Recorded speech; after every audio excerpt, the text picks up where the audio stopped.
The Academy's main auditorium was built to impress. Gleaming silver columns lined the walls, each engraved with the names of great alien tacticians. The domed ceiling projected a slow rotation of distant star systems, and the air carried the faint metallic tang of polished steel. Today, however, the grandeur wasn't for the cadets, it was for their guest. Colonel Elias Kane stepped through the wide double doors in the plain sand-colored combat fatigues of a Terran Marine. No ceremonial armor, no medals, just a faded uniform that looked like it had already survived a dozen wars. Whispers broke out instantly among the cadets, most of them non-human. Humans were rare in the upper echelons of the Alliance Military Academy, and a Terran Marine in this hall was practically a myth. Commander Virith, the alien host with 4 eyes and a voice like grinding stone, greeted him stiffly.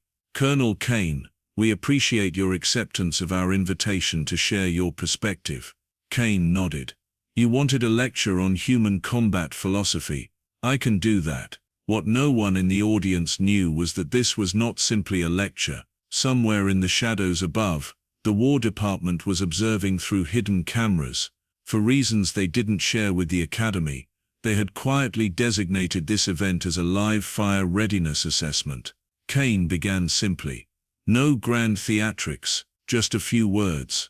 "War," he said, "isn't about who has the better weapons, it's about who adapts faster, who makes fewer mistakes when things start to go wrong." He told them about the Battle of Corps Divide, how a human platoon with outdated gear had held the canyon against triple their number by using terrain and misdirection.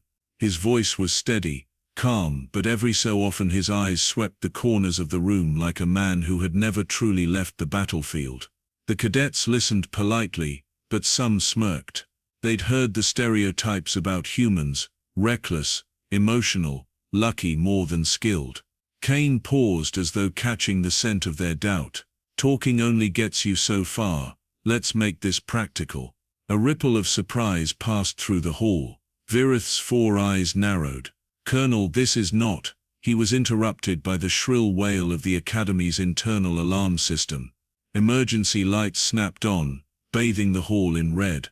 A voice crackled over the comm system. "Security breach detected in Training Sector 3. All personnel remain in place." The cadets stiffened. They didn't know this was staged. Kane did. He grabbed the rifle from the weapons rack beside the stage, not a prop, but a live plasma-loaded weapon, and began issuing commands as if the alarm were real. "You close that door and barricade it. You move those chairs. Give us a clear firing lane. The rest of you get behind hard cover and watch the flanks." The cadets hesitated only a second before obeying. There was something in his voice that made following orders feel like breathing. Over the next 15 minutes, he turned the lecture hall into a fortified defense point. The War Department watched from their hidden vantage, recording every second. Kane wasn't just teaching them tactics, he was showing them exactly how a human Marine prepared for an unexpected fight.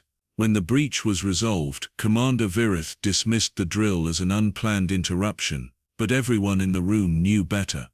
Kane simply smiled. "And that," he said, "is the lecture." Later that day, the footage from the lecture was reviewed in a secure room deep in the War Department. Officials from 3 species sat in silence as the recording played. They watched Kane reorganize a room full of startled cadets into a disciplined defensive unit in under 60 seconds. They noted his calm under pressure, his ability to spot weaknesses in the room's layout instantly, and his precision in giving orders that made sense to beings from multiple species. One official finally spoke. "This wasn't a lecture, it was a test." "Exactly," said Admiral Relvan, the one who had pushed for Kane's invitation. "We wanted to see how quickly human combat instincts kick in when the environment changes. I'd say the results speak for themselves." Meanwhile, back at the Academy, word had spread like wildfire. Cadets who had been there described it as the day the Marine took over the hall. Others insisted it had been a War Department stunt. Kane, for his part, ignored the chatter. He spent the afternoon in the Academy's training yard, quietly dismantling and reassembling a disused railgun, as if nothing unusual had happened. Commander Virith approached him. "I'll admit, Colonel, you left an impression." Kane didn't look up from his work. "Good. The galaxy's a dangerous place. Better they learn that from me than from someone trying to kill them." That night, the War Department's report came in. Assessment complete. Human combat adaptability confirmed at highest operational tier. The Academy scheduled him for another guest lecture the following month. Only this time no one would assume it was just a talk.